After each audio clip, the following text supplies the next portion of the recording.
Good afternoon. As Director Hayek said, I'm joined on the podium by Deputy Chief Eli Corey, and I'm also joined by Lauren Ovens. Lauren is going to speak, and I'll probably say this a couple times. She's not going to take any questions during the press conference. She's not going to take any questions after the press conference, and the family that's in the front row, who I will soon introduce, they are not going to take any questions either. So please respect that, as I know you will. Lauren Ovens is going to speak after Deputy Chief Corey. Lauren is the cousin of Robin Lawrence. Robin Lawrence is our 1994 victim. Doggedness is a powerful trait. Our cold case detectives have that trait in spades. I thank them for their diligence, and it's because of their diligence, it's because of their doggedness that we are here today making this important announcement.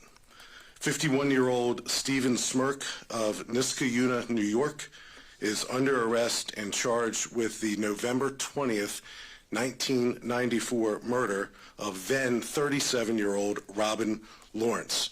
This murder in 1994 happened right here in Fairfax County, obviously, in Springfield. We're also here today because of the powerful tool of genetic genealogy analysis. Deputy Chief Corey will walk you through what genetic genealogy analysis not only means to this case, this justice that's finally being served almost 3 decades later, but what it means generally to our ability as a police department and as a profession to ultimately put cold cases out of business. Genetic genealogy analysis. I want to acknowledge and thank a few folks before we get into the details of this case, this 1994 case. We're joined in the front row by Robin's daughter, Nicole Lewis. We're joined by Nicole's husband, Desmond Lewis. We're joined by Robin's sister, Mary Cowens. Mary is joined by her husband, Sam Cowens. We're also joined, as I said earlier, by Lauren Ovens, who's going to say a few words today, and the best friend of our victim in 1994 also joins us today. Lori Lindbergh is here as well. A few people to thank. Our lead detectives in 1994, they're not here today, but Detective Mike Headley and Detective Rich Perez were the initial FCPD detectives assigned to this case, and without their good work, we wouldn't be here today. We particularly wouldn't be here if not for the diligence of our lead crime scene detective. He too is retired. Mark Garman was the one who collected the very important piece of evidence, the forensic evidence that we kept all these years, and it finally hit. And it hit big, and that's why our killer is in custody 3 decades later.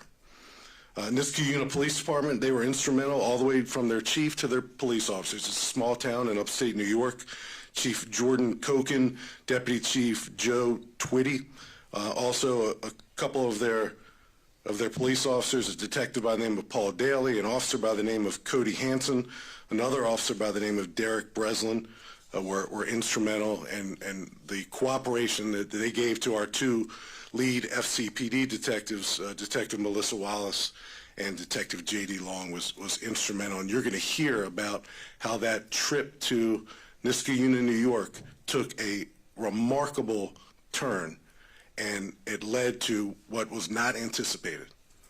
And it is remarkable. So I also wanted to thank our Victim Services Director, Sally Fayez, and the Victim Services Specialist assigned to this case, Stephanie Romanchuk, for all the work that they've done that has brought us here today. So that's a lot of people to thank. I wanted to get that out of the way first and foremost, because what you're about to hear laid out by Deputy Chief Corey is a remarkable story with an extraordinary, unanticipated ending that just happened a couple days ago. And we're really proud to talk about it. We're really excited that the family, excited is the wrong word, we're honored by the fact that the family has chosen to join us today. Their presence is beyond meaningful, and ultimately we do this for them. So, Chief Corey. Thank you, Chief. So in November of 1994, our officers responded to a call for help.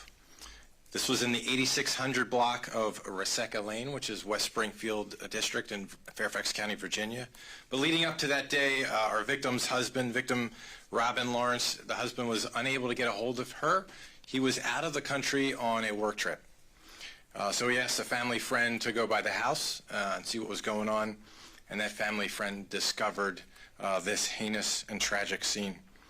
Robin was stabbed multiple times to death with her 2-year-old daughter just in another room in the house. Luckily, she was unharmed. Our detectives went to work immediately, diligently processing the scene, investigating the crime, and fortunately, during that scene processing, we were able to collect DNA evidence. At the time, there weren't any matches made on that DNA, but we did collect it, and we uploaded it into CODIS, which is a national database for DNA.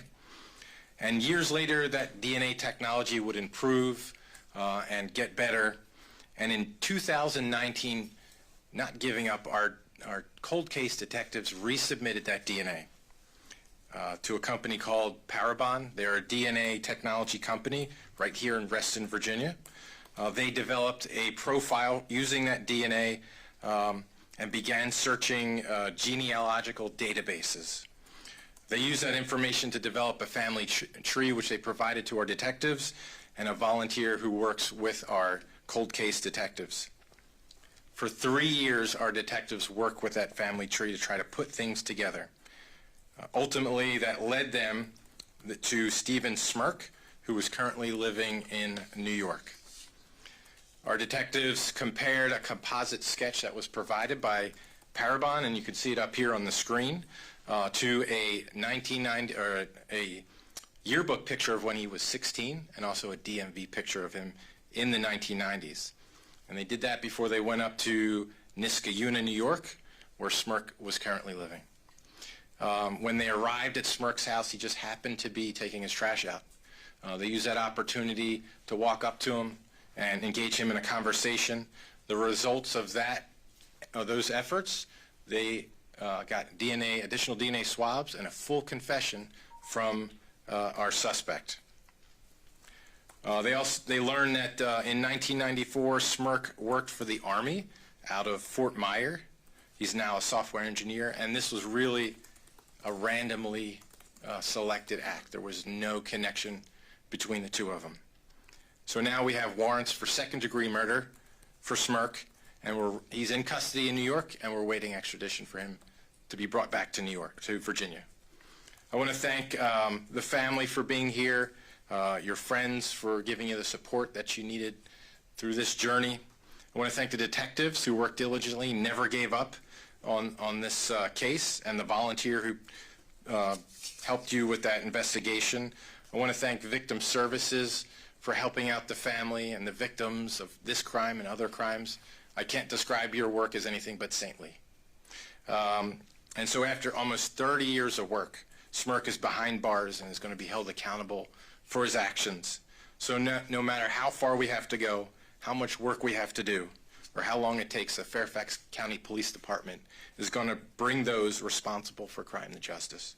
And with that, I'm going to open it up to a statement from one of the friends of the family.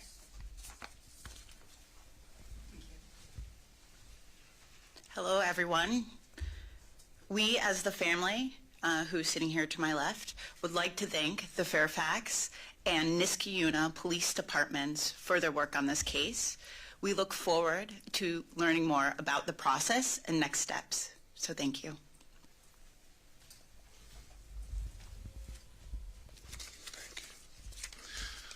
Okay, let's start. Any questions? Julie Carey, put you on the spot. Yes, ma'am. No, that's fine. What about connections to any other crimes in this area? Have you had a chance to check that out, or to any crimes in any other jurisdictions? Thanks, Julie, for that question. And the question for those listening, because we always get the criticism sometimes that the question can't be heard, is what about the connection with this killer to any other local crimes or any other crimes that may have occurred anywhere up into and including New York? We have no reason to believe at the moment that he's suspected in any additional similar crimes. but we leave that open to possibility. So I think once news of this hits locally, once the news of this hits up in Niskayuna, New York, we anticipate that we'll get some phone calls and some information about this person that may lead us to other crimes. But right now, we're not holding anything in our back pocket about other crimes that we particularly suspect him of. Can you offer more description about the conversation between the detectives and him when he was kind of, I guess, I don't know if he was confronted, but engaged with them, whether he was spilling his guts, was he remorseful? How, can you tell us more about that? So I certainly will, Julie, and this is where I get myself in a little bit of trouble with my detectives, but they eventually get over it. This is such an extraordinary circumstance, and our two cold case detectives took a trip up to Niskayuna, New York, in anticipation of furthering their investigation. We didn't know that we were going to see this man on his way out to put his trash to his curb, engaged, like Chief Corey described, him in a consensual conversation. He submitted willingly and without question to a DNA swab. I think that's highly unusual, so that was a clue to our detectives that something may be afoot. They spent just a little bit of time with him, took a DNA sample from him at his home that he consented to. They left their business card with a cell phone number, and then our two detectives simply went back to their hotel and were preparing to come back to Fairfax County when the phone rang. And it was our killer. It was Stephen Smirk on the other end of the phone, and Stephen Smirk said, I want to talk, and I want to talk right now. Our detectives advised him to call 911 and make his way to the local police station in Niskayuna, New York. It's a relatively small town, as it's been described to me. And our detectives immediately, simultaneously contacted Niskayuna Police Department as well. You can imagine Niskayuna PD being on the receiving end of a phone call from Fairfax County detectives who are in their town, and this person saying, I'm on my way to the police station to turn myself in for a murder I committed in 1994. But all that happened. And when we encountered him at the police station and engaged in, again, a consensual conversation with him, one that he consented to, he fully described his involvement, his beyond involvement. He talked about killing Robin, and he talked a little bit about some more details that I won't go into, but it was a full confession. And it was a confession with more than enough details, coupled with genetic genealogy research, the extraordinary photographs that were up just a few minutes ago. That first sketch is generated by Parabon. That's a sketch generated by DNA. How far we've come. So all of this came together very, very quickly, and he's being held right now as a fugitive, and he'll be charged with murder in Fairfax County. But it all happened very quickly, and again, the doggedness of our detectives to follow this up and not make assumptions that it may not be him, and why bother, and we prioritize these cases in a way that put us in a position to win, and to put the family in a position to have some sense of, I don't use the word closure, that's not the word, but some sense that they weren't forgotten. Yes, sir. In his confession, did he give a motive as to why he was there? Yeah, I'm not going to go into the motive, but I can just tell you that there's no relationship whatsoever between the victim and the killer, none whatsoever. So as far as the motive, the typical motives that we normally associate with murders, disputes, domestic violence, none of that was at play here. He chose her seemingly randomly, and it was a heinous scene. And I've seen a lot of crime scenes in person and photographs of one, and this one was particularly gruesome. You said that you worked with the Army at Fort Myer. Was he a member of the military, or was he? At the time, he was active duty Army. Yes, ma'am. Do we know if he was discharged honorably? Or? I don't know that. I'm sure the detectives probably do. He was. Okay. And I'm just wondering, you mentioned familiar contact with the DNA testing. Was it perhaps like genealogy-based testing that somebody in the family may have done, or another potential? Yeah, so it was the Familia GNA testing. Parabon uses some of those databases, and that's ultimately what gave us kind of the general area to start looking in. Julie, do you have a follow-up? Take Julie and then you. Good. Is that you, Olivia? Yes. Okay. Julie. Do you know where he lived at the time? Did he live in her neighborhood? He was on the base. He was on the base. Olivia.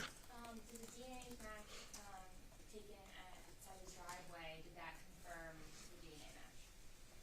That match evidence from the scene? Yeah, so we actually had the opportunity to take 2 swabs, buccal swabs, and we're waiting on the results of those right now. Is there an estimated time? Yeah, so we got a little bit of a rush on this one, so a couple weeks we should have something back. When will he be extradited? Hopefully soon. Hopefully soon. From what I understand, he's not fighting extradition. Yes, sir. Had he in the past been charged with any violent crime?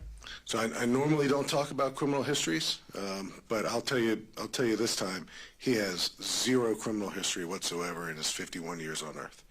So this is his first time he's being arrested, and he's being held accountable for what he did, unforgivable, in 1994. Chief, do you know anything about his current family situation? I'm married with 2 children in high school. Yes, sir. Because he was in the Army at the time, I'm unaware, does the Army have any interest in doing like a court-martial or prosecution themselves since he was there? And we talked about that a little bit, and we certainly have been in contact with the Army. But the evidence that we have, the strength of this case is overwhelming, and we feel fully comfortable that he's going to be successfully prosecuted right here in Fairfax County. That doesn't mean that we've shut the door on anything the U.S. Army can bring to bear to hold him accountable as well. Any other questions? All right. Again, thank you all for honoring the family's request for no questions. And they're going to leave with us, and I'm sure Director Hayek and her team will stay afterwards to take a few questions. I imagine when you digest this, you'll have more follow-up questions, and we're certainly prepared to answer those as well. But thank you for coming, especially on 9/11. But we felt this was important news to share immediately, and I can't thank you enough for being here. And again, a final thank you to the family and the friends. Thank you.